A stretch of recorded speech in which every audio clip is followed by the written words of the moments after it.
Hi, and welcome to our discussion on how to make writing your career. Thank you for joining us this evening.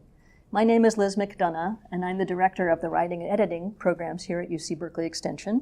And it's my pleasure to host this discussion with writers Laurie Doyle, Thais Miller, and Rose Heredia. Tonight they'll discuss how they broke into the writing world and made their craft their profession. You'll have plenty of opportunities to ask questions about how you can make writer your calling card. Feel free to submit your questions at any point, and we'll begin by taking a few later on in the hour after we hear from our writers. So, as a way of introducing each writer, I'd like to take a moment and have each of them read a sample of their work. I'd like first to introduce Laurie Doyle. Laurie is the author of a recently released collection of stories, World Gone Missing. Stories in this book have won the Alligator Juniper National Fiction Award, as well as nominations for Best New American Voices and the Pushcart Prize. Her stories and essays have also appeared in the Los Angeles Review and Timber, among others. Laurie has been teaching for our writing program for almost 10 years, and this year was recognized as an Extension Honored Instructor. So welcome, Laurie. Why don't you come on up and tell us a little about what inspired you to write the piece you're going to share with us tonight.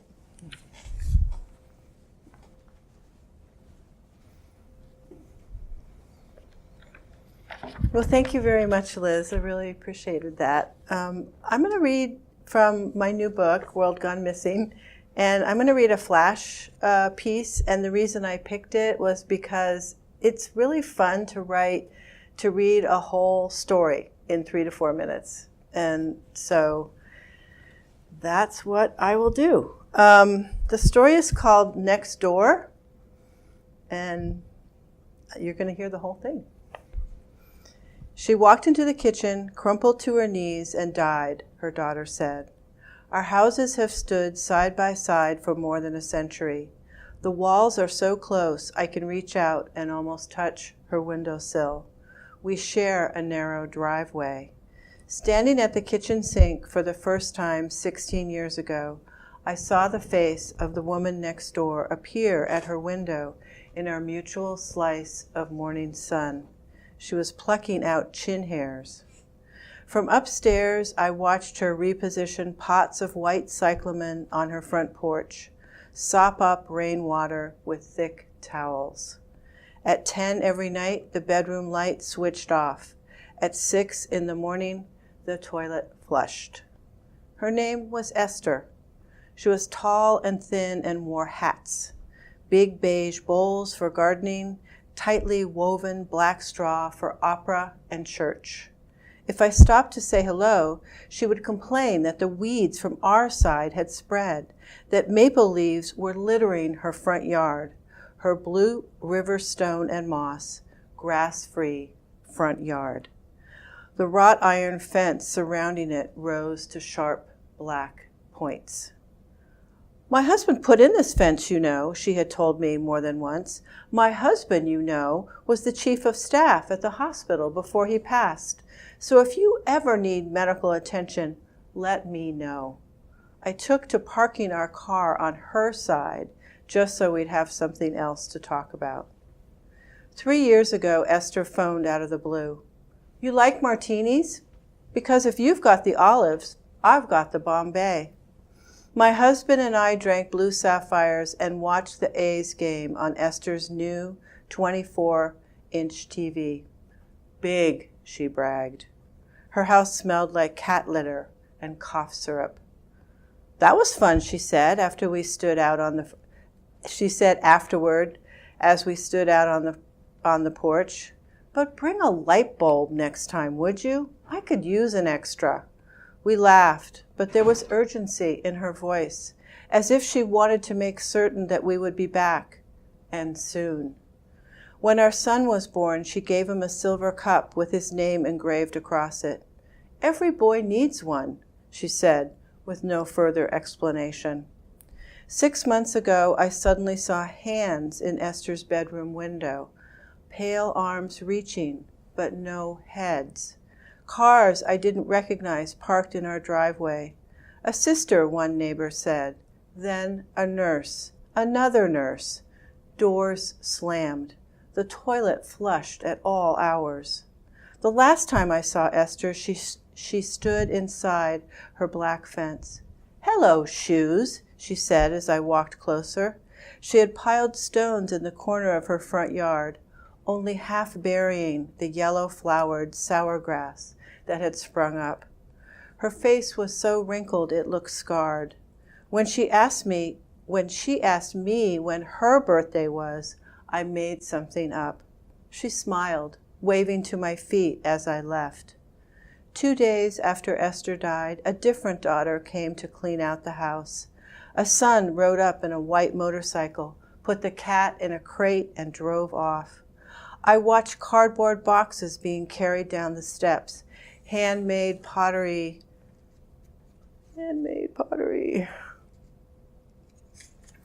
bowls, and flabby cushions. After the daughter left, we went through the pile left out on the sidewalk for pickup. When no one was looking, I took the Christmas present we had given Esther years before, a stainless steel cocktail shaker still in its red box, and an unraveling roll of fleur-de-lis shelf paper.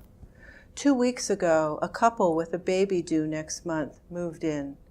An upright piano sits on the front porch, and the bedroom light comes on and goes off whenever it wants. This morning, I caught the woman next door, the one I have never met, staring at me as sun filled the glass of the window. I looked away, looked back, but still she was staring, as if my face, too, might suddenly go missing. Thank you. Thanks, Laurie. Next, I'd like to welcome Rose Heredia. Rose is a graduate from our post-baccalaureate certificate program in writing and is in the process of completing her MFA in writing at the University of San Francisco. So Rose, come on up and tell us a little bit about what you've chosen to read tonight.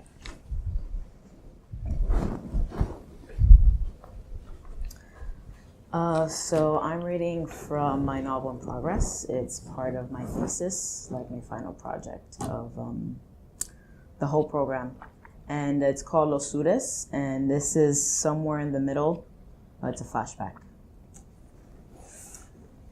Not long after I found Mom in the dark, I had discovered her slumped in the bathroom, half of her face swimming in her own vomit on the floor. I thought the light was left on by mistake in the bathroom. When I went to turn it off, there she was. Dad wasn't home for some reason, and I had come back from Clara's across the street. "Mom," I said. She didn't move.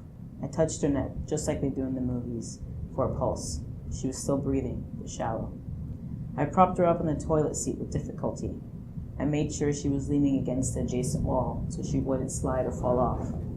Her mouth had drool vomit, and her forehead was bleeding. I started to cry out of desperation. Adrian wasn't home either. I didn't know what to do. I didn't call the ambulance. In my mind, I tried to clean up before calling the police. I grabbed the chlorine, but before I did that, I grabbed the dingiest rags from under the sink to wipe the mess off the tiles the best way I could. I got halfway done when I heard the door slam. "I'm in here, Pa," I said, my back to him. I heard him get to the bathroom and gasp. "How long has she been like this?" "I don't know, Pa. I'm scared. Is Mommy gonna die?" "Call the ambulance and then get her some clothes." She was only in her underwear, and I hadn't noticed until Dad said something. He picked up Mom's body, like a rag doll, to the bedroom. I placed the call, and they said they'd be here in 15 minutes. I focused my attention on the tile floor and poured chlorine, wiping away the rest of Mom's mess. As the fumes got to my head, I prayed Mom wouldn't be dead by the time we reached the hospital. I was so worried. Worried for me, Dad, Adrian, Mom. What would have become of our little family? Then I threw the rags in the trash. I heard my dad praying and talking to her. "Please don't leave me, babe. Please, please don't."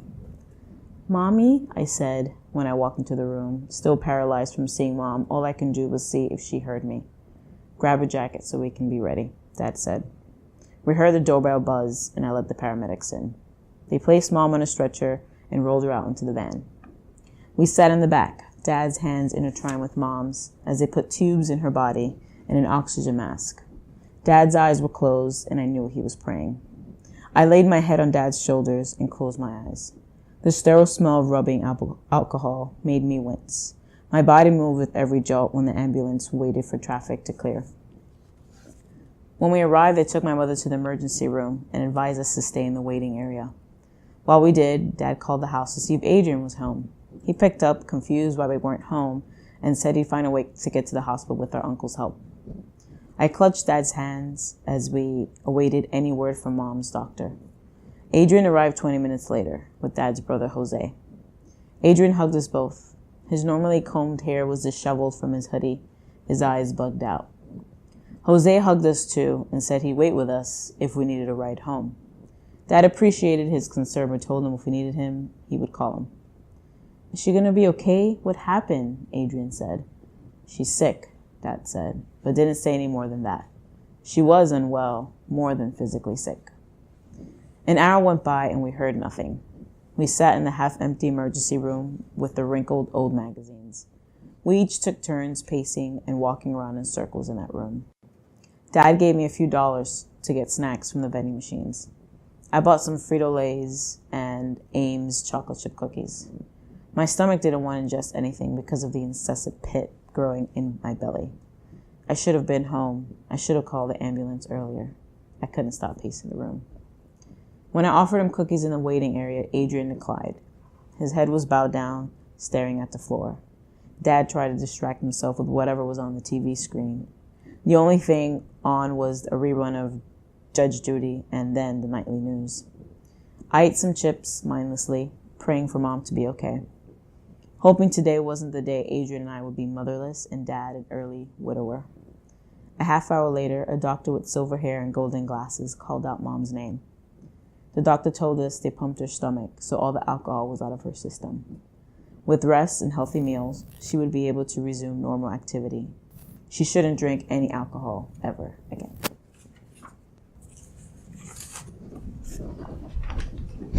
Thanks, Rose. Finally, I'm happy to introduce Thais Miller. Thais is the author of the novel Our Machinery and the story collection The Subconscious Mutiny and Other Stories. She works as an editorial reader for Francis Ford Coppola's literary magazine, Zoetrope All Story, based in San Francisco. She's taught writing in a variety of settings, including the Gotham Writers Workshop and with UC Extension in both our online and traditional classrooms. So welcome, Thais. Can you tell us what inspired you to write the piece you'll read for us tonight?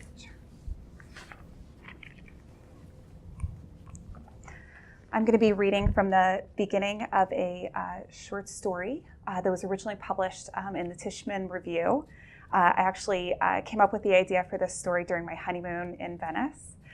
We were looking at a ledger and in the Venetian ghetto, and there's an interesting combination of names because there were immigrants coming from all over Europe to Venice.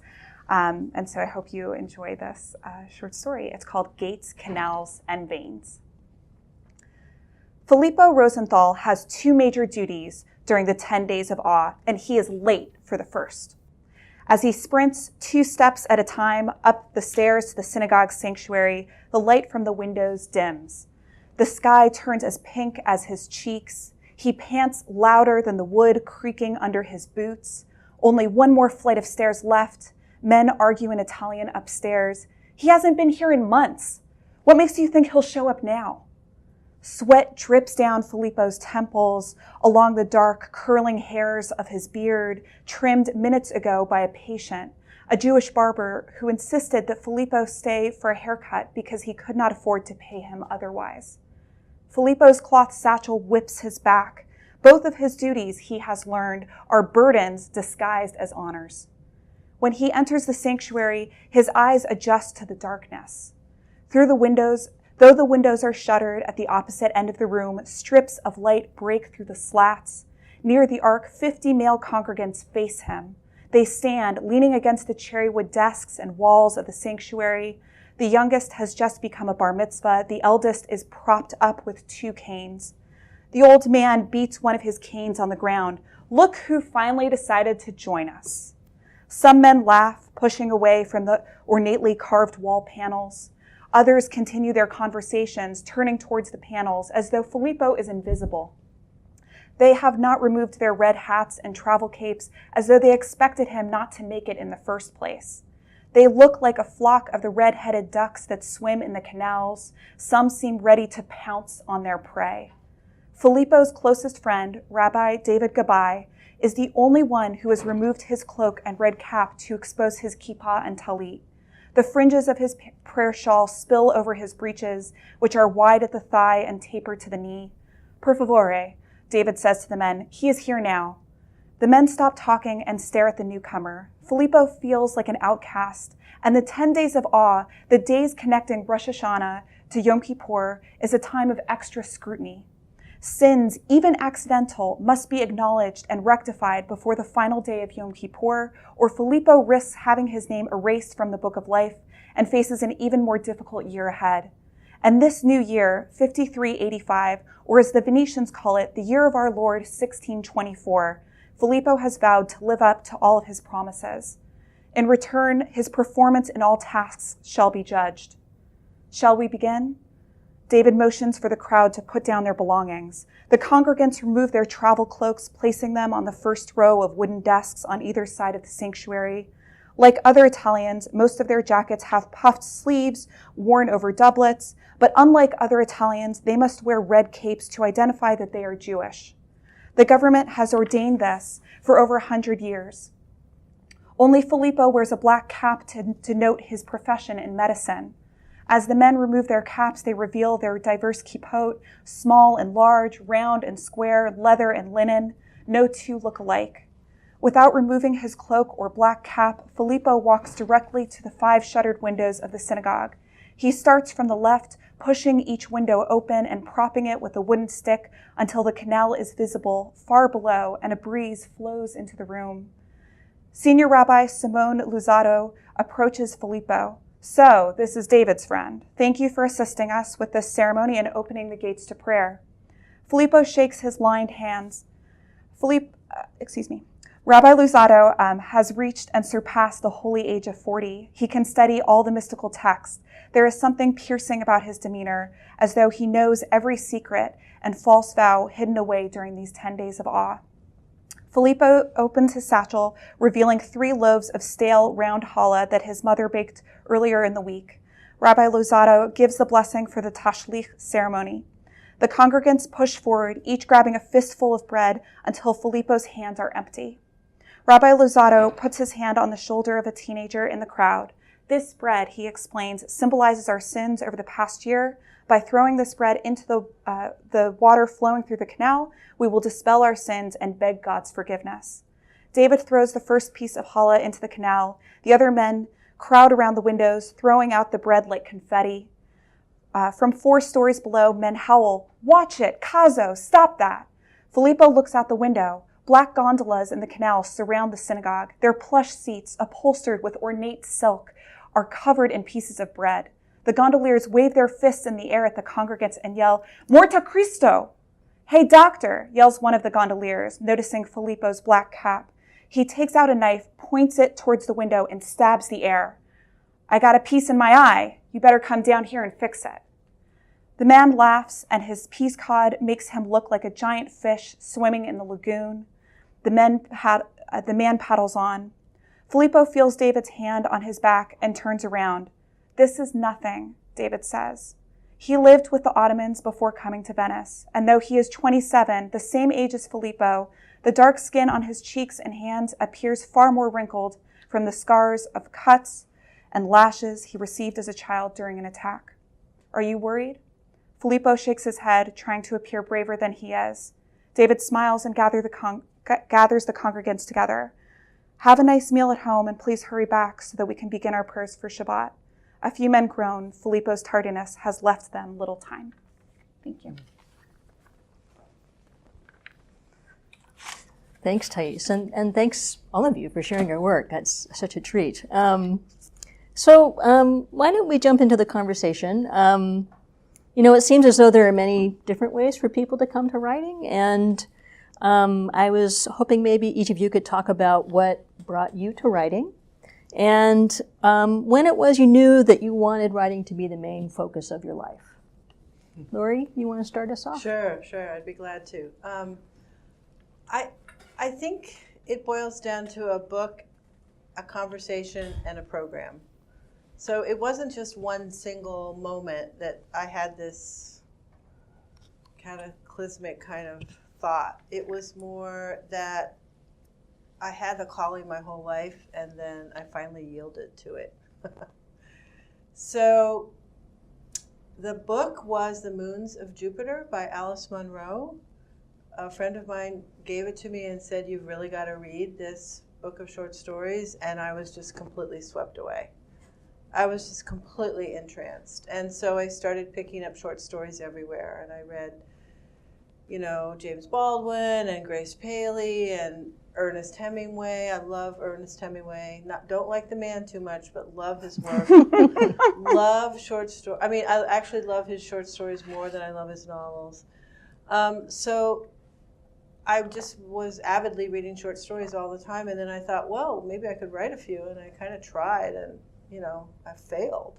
I just couldn't even finish the things, and then I decided to, on a whim, go to an information session for the University of San Francisco MFA program, because I thought, oh, maybe I need a boot camp. Maybe I need like some structure to get me writing, because I'd written some nonfiction, but I hadn't really written fiction, and so I just sort of went and thought, oh, yeah, okay, Saturday morning, nothing will really happen. And I was, again, just completely swept away. 3 weeks later, a very hurried 3 weeks, I, put together an application, and I thankfully was accepted. And that was really the moment where I thought, I'm a writer. I had written before. I'd even published some nonfiction pieces, but I thought, I'm going to school. I'm devoting like 30 hours a week. I better call myself a writer. Mm-hmm. And I remember when we finished our first course, which everyone in the USF program took, one of the students brought a button and it just said writer. And I thought, right. Okay, that's it. So maybe I should add button to my list. There you go. How about you, Rose? Mine, like Laurie, I definitely started from middle school. I liked a lot of genre fiction, so I read a lot of Christopher Pike and John Saul, and then I got into Stephen King really early. And it's funny, like I think about this, like I have like one of those yearbooks, and it said, what do you want to be in 10 years or whatever? And I remember looking at it, and it said, I was like, I don't know, on a whim, I want to be a horror writer, right? But I left it alone, and then I started writing like my own horror stories in middle school, but I, again, left it alone, didn't take it seriously. High school, the same thing. College, I'm pretty sure I wrote some too, but I wasn't really taking it seriously. But then in college, I graduated, and I was like, I want to work in movies. So I was like, I want to be a producer, director. And then I was like, okay, this is no good. I'd rather be in publishing. And then I had a few internships, and I was like, I'd rather be published instead. There you go. And I started there, but then I was sort of getting in the mix again, taking writing classes, and I took a nonfiction class, and one of the prompts was, and this was in New York City where I'm from, so they're like, hey, why did you come to New York City? And for those natives, why are you still here? And I was like, whoa. And that just sort of opened my mind up, because I was like, maybe I can go to LA and make movies, because I still love moving pictures. But then, I don't know, I got the bug. I started researching MFA programs, and also, I think when my brother's an actor, and he was like, you should read Julia Cameron's The Artist's Way, because I think I was sort of wondering myself, am I a writer? And I took, and it talks about writer's block. And then I read that book, and I was like, I'm a writer. I've been owning it ever since. So, and then I got, moved out here, and now I have my MFA, and here I am. All right. Sounds great. Thanks. I was 4 years old, sitting in my car seat in the back of my parents' car, and they said to me, what do you want to be when you grow up? I was in the middle of telling them this elaborate story, so they kind of interrupted me and said, Thais, hold on a second, wait on this epic. What do you want to be when you grow up? And I was a little annoyed that they had interrupted me because I was telling them this long made-up story. And I said, I want to do this. And they said, well, what's this? And I said, I want to tell stories. And they said, you want to be a storyteller? They said, that's not really a feasible job title. So what do you mean? You want to be a writer? And I couldn't even write yet. I couldn't read yet. I said, yeah, I want to be a writer. And so I started in poetry and started to learn that my poems were a little bit too narrative. So when I was around 13, I switched over to fiction. I was really interested in science. I thought I was going to do microbiology. I was really interested in law. I thought I was going to be a human rights lawyer. And I ended up facing a lot of rejection. So with certain rejection, I sort of felt like, maybe this isn't the right path for me. Maybe I'm not as happy doing this. But I kept writing and writing and writing and filling up all these notebooks at home to the point where when I left for college, my mom discovered these giant journals, just full of writing. And I remember the first week that I got to school, I thought, all right, this isn't the ideal situation. I'm not at the school that I want to be at. I'm not at the program that I want to be at. What do I want to do?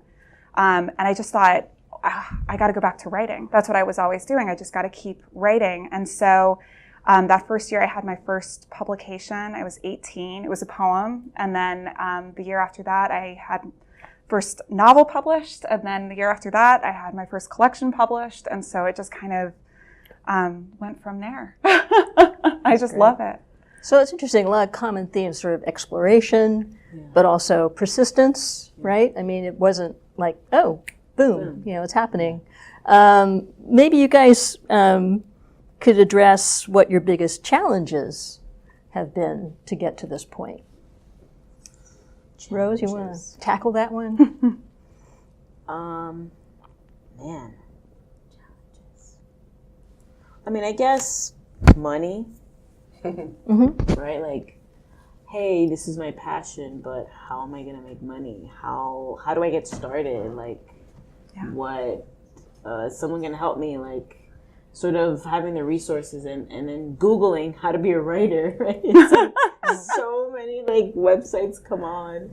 I mean, I guess the challenges just depend on how committed you are to wanting to write. And I was always persistent, but I mean, there were still periods where I wasn't writing at all. So I was like, I need to take a writing class and sort of get back into it. But for the most part, I think, and it's also making the time to write too. There's that. Finding the structure and the time, right? Yeah. I had similar challenges. Money was a big one. I found myself working 5 part-time jobs, desperately trying to pay the bills, still trying to find time to write. I think another one that was a major challenge for me was rejection, dealing with rejection, learning to still feel strong, to recognize rejection letters as a badge of honor, as my friend Yoko Conley likes to say. It just means you have, you're in the game. You're here to play. When you get a rejection letter, it's not this feeling of desperation and all is lost. It's much more like, all right, you're actually a working writer. You're in this. Yeah. And some people say, well, I'm one closer to the one that will accept me. Yeah. Which I think is a good way to think of it too. In terms of my challenges, in thinking about this question, I realized that the challenges are always the ones, the most difficult challenges are the ones that I'm facing right now. So in writing the first story, it was just writing that story. That was so hard. And then, finishing the book, figuring out what a collection was, that was really hard. And figuring out how to get it published, that was really hard. And so my takeaway from all of this is you can overcome these challenges. Even though they just feel completely insurmountable. I mean, it's like, oh, I'm walking up a glass mountain, like that fairy tale. But, I think of all the as I said, initially just simply finishing the story was a big deal. And then figuring out, oh, do I have a book? Yeah, I guess I do. And then figuring out what the book was. But I have to say that writing is hard. I don't think that's ever going to change for me. Mm-hmm. And I don't think it's going to change for most of us. It's hard. And Josh Moore likes to say, I'm glad it's hard, because if it were easy, what would be the point? Yeah. Mm-hmm. I mean, we wouldn't be doing something that's really significant. Mm-hmm. And writers, explore things that other people kind of put to the side. And that does make it hard. Mm-hmm. So.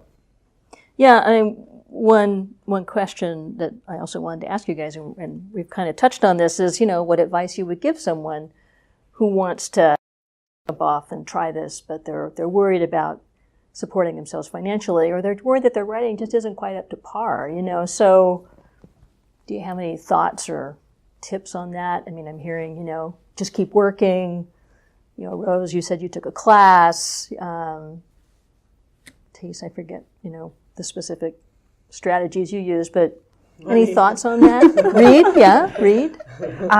I think reading is fantastic. I think you really have to love this. You mm-hmm. can't do this for fame. You can't do this for money. You have to do this because you truly love doing this and you have a story to tell. And a lot of people have a story to tell and they just need a little bit of help to be able to articulate it and get it out into the world. And so I always found that absolutely taking classes, learning, reading, editing, all of those things made me a better writer. Mm-hmm. And that was sort of my coping strategy for knowing, well, am I good enough? Well, let me take this class and just constantly try to improve my craft, try to become better. The only person who gets to judge at the end of the day if you're good enough is you. Mm-hmm. And so I think people really have to listen to themselves as writers. And it seems like finding a community that works for you, whether it's a writing partner or a writing buddy or going to hear readings or speakers or a class or, seems like those things all help too. Absolutely.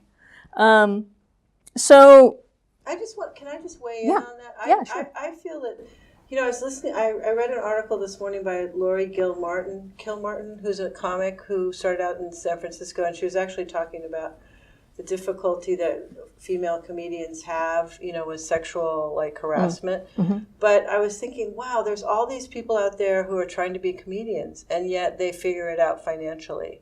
And there's all these people who are trying to be writers, and they figure it out financially. There's all these people who are trying to be painters, like visual artists, and they figure it out. So I don't mean to sound flip, but I just think that if you really want to figure this out, it's figure outable. Mm-hmm. And everybody's situation is so different. I mean, what I did is I deferred my dream. I worked in healthcare a long time, which I enjoyed, but I also socked away a lot of money. So I said to myself, I know I'm not going to make a lot of money being a writer. And in fact, I know very few writers who are making a living off it. I mean, maybe teaching their professors and such, so they are making a living as a teacher of writing. But, most people are not making money, off their books. So there are notable suggestions. So I think that I think your point about the writing community is really a great one, because the writing community can help you figure it out. And sustain you. Yeah, through the ups and downs. Right.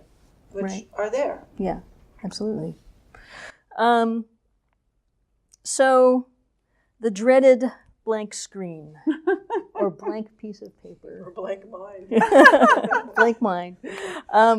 What do you do when the writing muse just won't show up? Wow. I like to go to concerts. I like to go to the movies. I like to go for long walks. I do anything to get outside of my own head. Sometimes I'll read, but usually it helps to do something a little bit more tactile, something that involves my body. So moving around.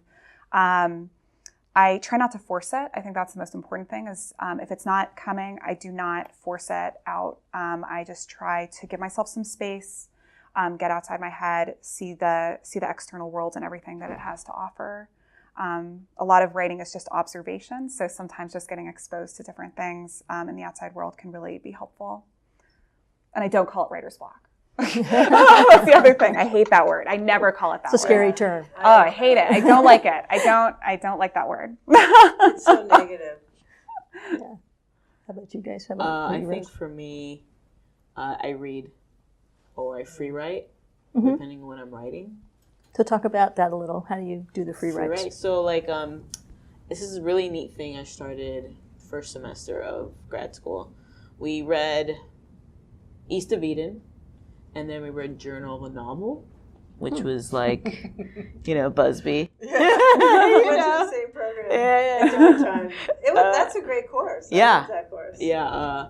We read Journal of a Novel, which is Steinbeck sort of journaling about him writing East of Eden. Mm. So for my novel, like my final project, I just started a notebook. And so I just sort of jot down things like, I'm really struggling with this. Because I noticed that he did that a lot too. It's like, okay, so I think I'm figuring this out. He like literally figuring out what he wanted to do on the page in that notebook. He wrote a letter to his editor every morning. Yeah.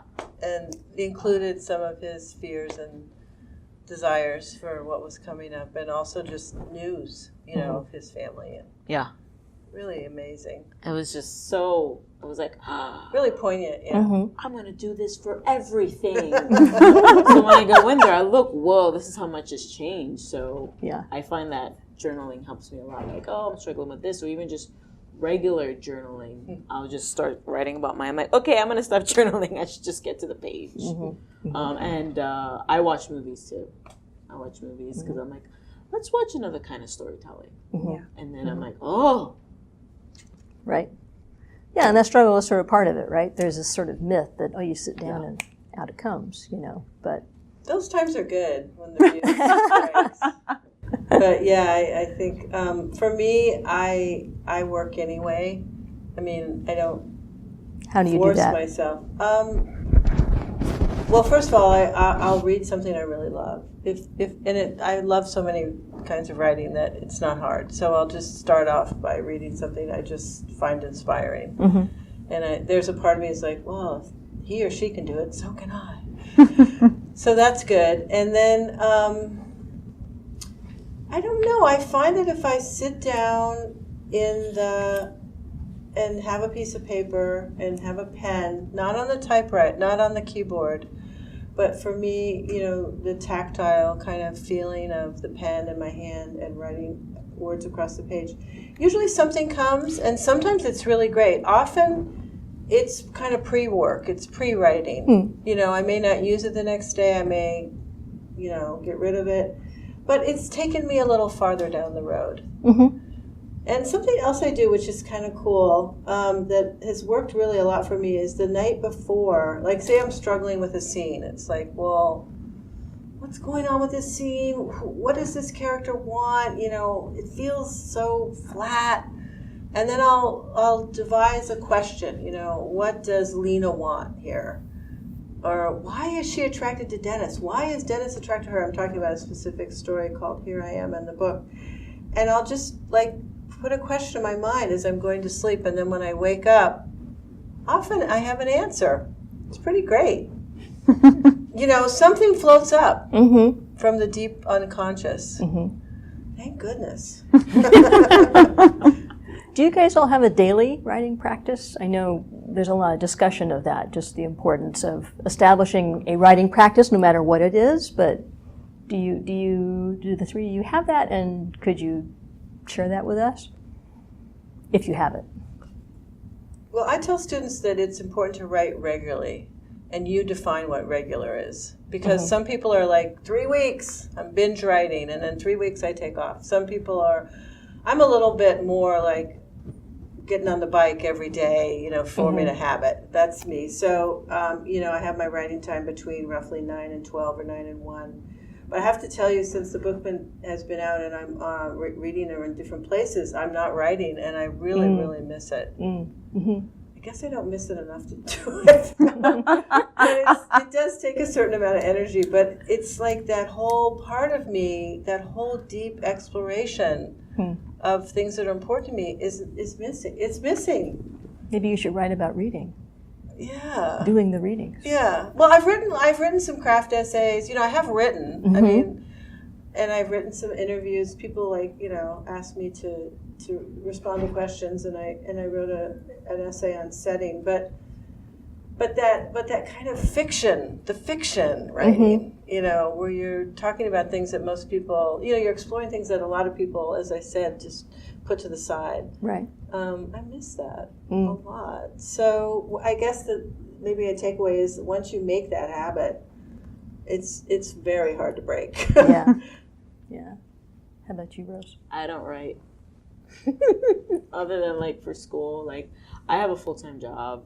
I'm exhausted when I get home. The last thing I have the energy to do is to write. Right. I like decompress by watching a TV show. I can throw on Supernatural and then like go to bed. So deadlines are so good. Yeah, Deadlines I mean are my great. weekends. For example, like my third half of my thesis is due next Monday. Wow. So guess what I'm doing this weekend? So I binge. when binge school write. is done, though, what do you Yeah. think how do you think you'll I'll tackle probably just do it on the weekends. that? Realistically, like maybe I'll take like a Sunday and write for a big chunk of time. I mean, I know right now though, once the thesis is done, I don't want to look at it for like 6 months. I'm like, let it sit, see what comes of it. Like I want to like work on. I want to be a reader for like magazines. I want to write some essays, like work some nonfiction stuff. Like I want to work in another genre. I want to like see if I can write film reviews. Like I write film reviews for my school paper right now. So I'm gonna just do other kinds of writing. That's my plan. Yeah, I have a similar. I do not have a regular writing schedule. I have great respect for all who do. I had one writing colleague who used to wake up at 4 a.m. He worked as an accountant. He would work from about 4 a.m. to 7 or 8 in the morning and then go work a full-time job. I cannot do that. I'm not a morning person. I just can't do it. I typically write in bursts, and I write about the things that keep me up at night, where if I don't write it down, I will not get any sleep. So it's usually an idea that I've been carrying around for a long time, a line, an exchange, dialogue that's been kind of bouncing around my head. And then I feel like, okay, I have to put this on the page after it's been kind of roaming around in there. And then, yes, when I'm working, it's incredibly difficult to find time to write. I used to do this thing where I would work crazy hours during the year. And then 1 month out of the year, I would go to a writing residency. And that was my month to write. Nice. And I was very lucky. I mean, I had employers that were okay with that were flexible with that. But I remember there were at least 2 or 3 years where I only had 1 month. And that was my month to write. When I was freelancing, I thought it would be easier. I thought I would have more flexibility in terms of my schedule, and I definitely didn't. So that made it really difficult as well. So it's always bursts. It's always the things that keep me up at night. Yeah, because when you're freelancing, then your schedule is less predictable. Right? Yeah. So I thought, oh gosh, I'll be able to take on work when I want it, as if I had this like cushy, safety net, which I totally did not. Right. So that was a hard wake up call for me. Freelance is a lot of hustling. Yeah. Well, let's take some time to address some of the questions that those of you who are watching have sent in. This is a good segue for what you were just talking about, Thais. Someone asks, is your writing sustaining you now, or do you still need to take on part-time jobs? That's an excellent question. My writing has never been able to pay the rent. The most that I've ever received for a short story, I think, paid half of my rent for 1 month. And that was the best gig, that was sort of the best paycheck I ever got for a short story in a magazine. But otherwise, I usually never get paid for stories in magazines. It's really hard to get paid. I will say that I'm very lucky in that after a year of working 5 different kind of freelance part-time jobs, I got a fellowship this year, so that is giving me a little bit more flexibility to write. That's great. Very, fingers crossed that things are sustainable. But I feel very lucky. Great. Someone else writes in, I'd like to find an agent or a publisher, but have had no success sending out query letters. Is there another way to find an agent or publisher that you can recommend? Well, the first thing I'd say is get feedback. Maybe you've already done this, so please excuse me if you've already done this, but get feedback on your query letter. Make sure it's as powerful as it can possibly be. I think a query letter, you can be really, there's so much creativity when it comes to a query letter. The other thing is that I could not find an agent for, I don't know what your experience was, Thais, but I was unable to find an agent for a short story collection. But I just pushed ahead and submitted to independent presses, which most independent presses do not require you to have an agent. Although if you do have an agent, they will accept agent submissions. And, at some point, I guess, it actually didn't take too long. It was like a year into it. I found a small indie publisher in North Carolina. So, I ended up working with her. And it was a small press that was very new, so there was a risk there. And then, it's grown, and she's taken on different imprints. So I feel like, it's got a good future ahead of it. But I didn't know that when I signed with them. Mm-hmm. Other thoughts on that, you guys? I have never worked with an agent. I would love to work with an agent, but I've actually never worked with an agent. I have only worked with independent small presses who were willing to look at my submissions without an agent. I will say I have a few friends who have recently landed their dream agents and have just had their debut novels published, and hearing about their experiences, I would say you're absolutely right. Always have sort of a network of people, a community of friends, your mom, someone to read over, the query letter, make sure that it's as tight as possible. I think the first 25 pages are under the most scrutiny. So making sure that those 25 pages are as tight as they possibly can be, strong and ready to go, that can really help bolster your submissions to agents.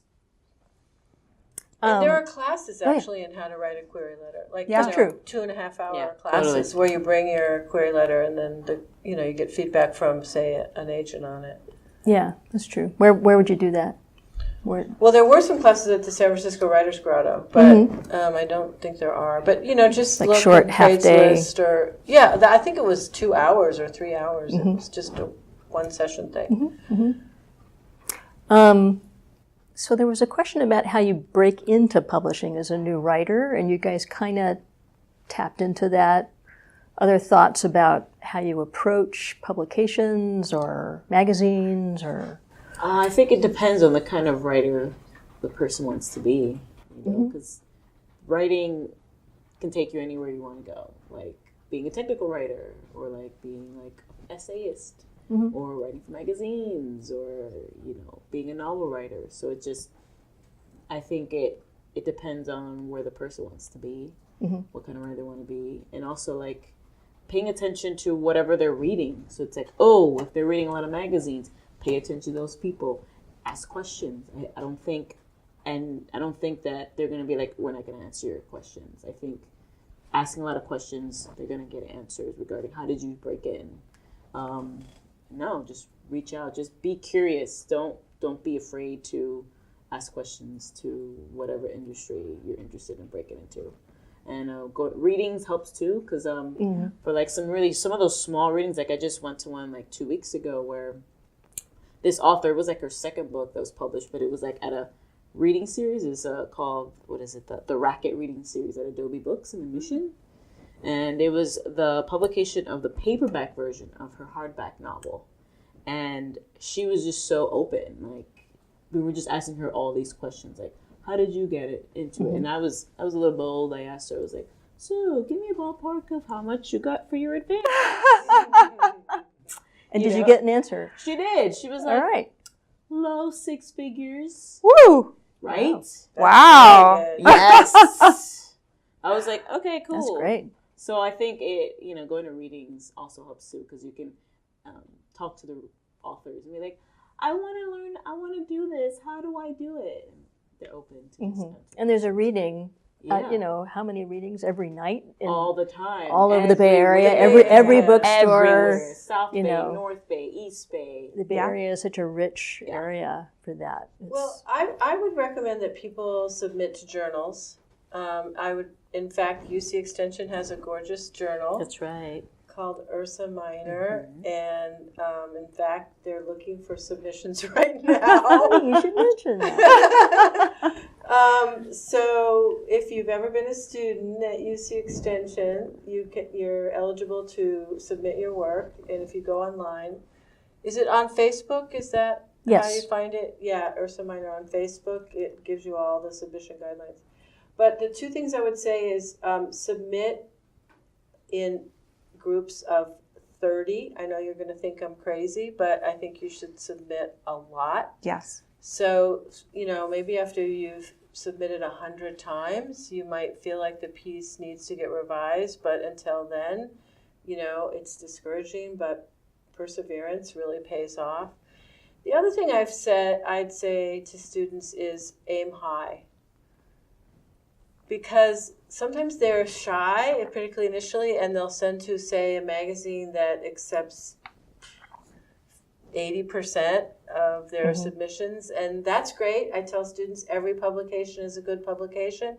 Don't worry about it. If you don't ever put down your journal that you've published in, it's a good publication. It's you're building a resume, and you got to start somewhere. It's just like, work.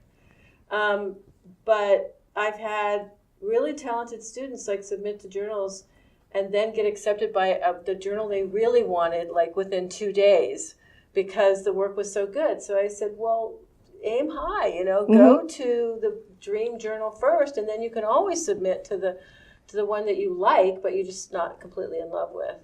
So, there's so many, it's like we're in a renaissance in the Bay Area of literary readings, but we're also in a renaissance all over the country, all over the world with literary journals. There's so many great literary journals. And as you said, it's like you got to find the size that fits you because there will be a size that fits you. Right. And the other thing someone told me was that you should just keep submitting. There's an instinct to submit, okay, I'm going to send out to 2 or 3 magazines, and then I'm going to wait and see if I hear. Whereas what I've heard recommended is, okay, I sent those out. Next week I'm going to send out these.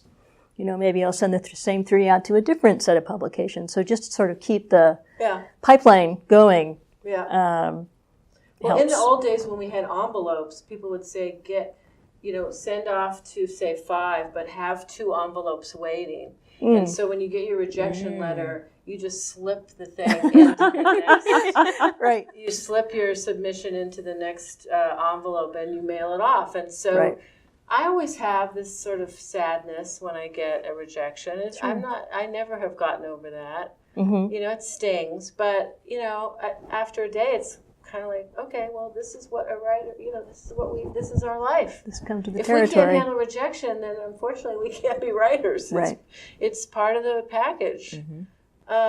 It's not a very nice part of the package, but it's just part of it. And people reject you for reasons that have nothing to do with your work. It could be that they just publish something like that, or they don't like the second person point of view, or historical fiction. They're not interested in historical fiction.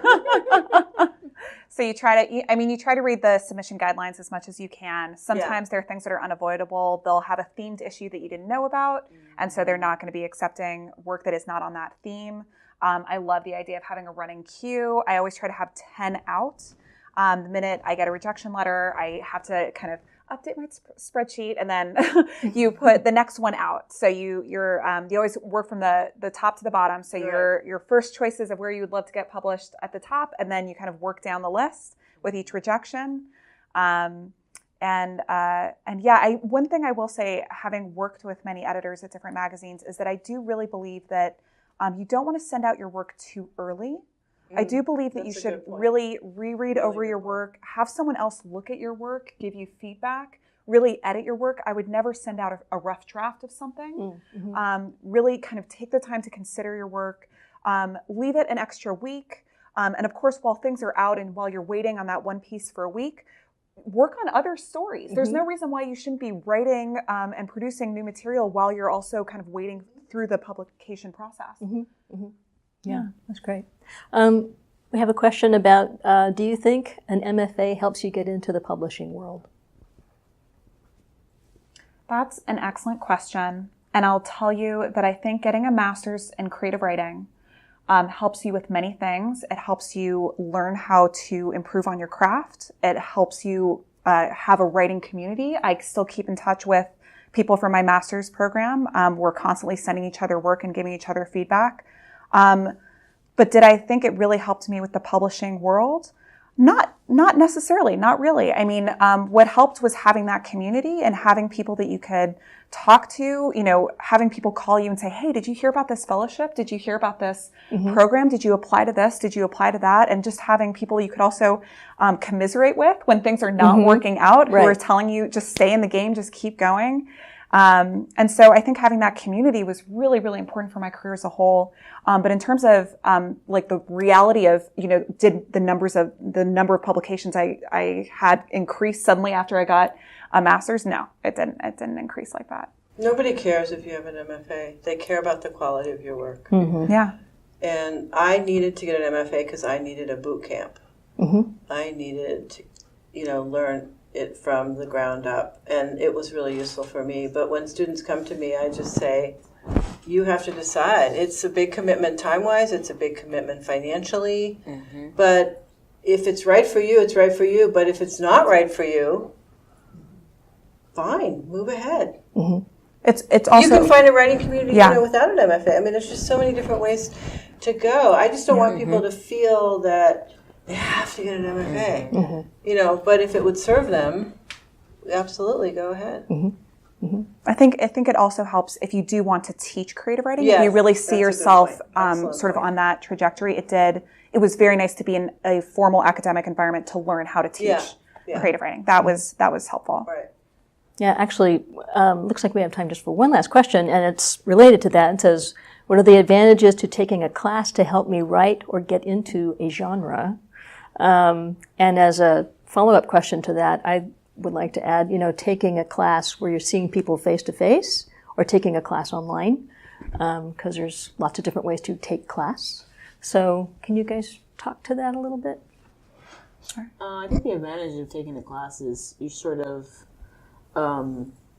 seeing how your work, like if it's going to resonate or not, and sort of be like, what? Oh, okay, these are the things I need to work on. Especially for just a first-time person who maybe thinks, oh, I'm not going to be any good, and they may surprise themselves, be like, oh, okay, I'm not as bad as I thought. I think one of the great writing classes at UC Berkeley Extension is writing skills, the writing skills workshop, because it's just everyone from all walks of life who just want to, the basics, just to write clearly. I think that's a great class for a novice person who's just trying to just start. Because there was one person in my class, his name is Basker, and he was like, he was like in the tech industry, like an engineer, and he's like, I just want to, writing. And boom, like, here we are, I don't know, maybe 3 years later, he published a short story, That's great. Context. So it's like, from there to there. And he just sort of wanted to learn how to tell a story, the basics. So yes, I think the advantage is to sort of figure out where you are in your creative process. And I think in person, I don't know, it also depends on timing, right? Like, do you have the time to come to campus? Like, how does your bandwidth, do you have bandwidth to actually get out of work and come to class versus being online, or you can maybe do stuff online. So I think it just depends on the person's schedule. Yeah, online classes definitely give you more flexibility, especially if commuting is an issue, if you're traveling a lot. A lot of my students are constantly on the move for work or pleasure. They're traveling the globe, and so they don't have the ability to physically be in a classroom. And so online classes are a great resource for them. I feel like classes, no matter what, in person or online, they give you deadlines. You have to produce. They force you to produce, which can be really incentivizing. And it's just great to have a community of people that you can keep in touch with in the future that are just there to give you resources and help and feedback. Laurie? Yeah, I think all those things that both Rose and Thaisa have said. In addition, I guess I would say you're going to find inspiration along the way. You're going to read a story that you really love. You're going to have a writing prompt that just takes you in a great direction. You're going to meet somebody that you want to, be a writing partner with, and go, have coffee with them, or stay in touch via email. a lot of my students are like, I need to get writing again. I'm going to take a class, like you said. I mean, that it seems to really be a major way to get your art. A real motivator. Yeah, either started or restarted. Right. Yeah. Right. Great.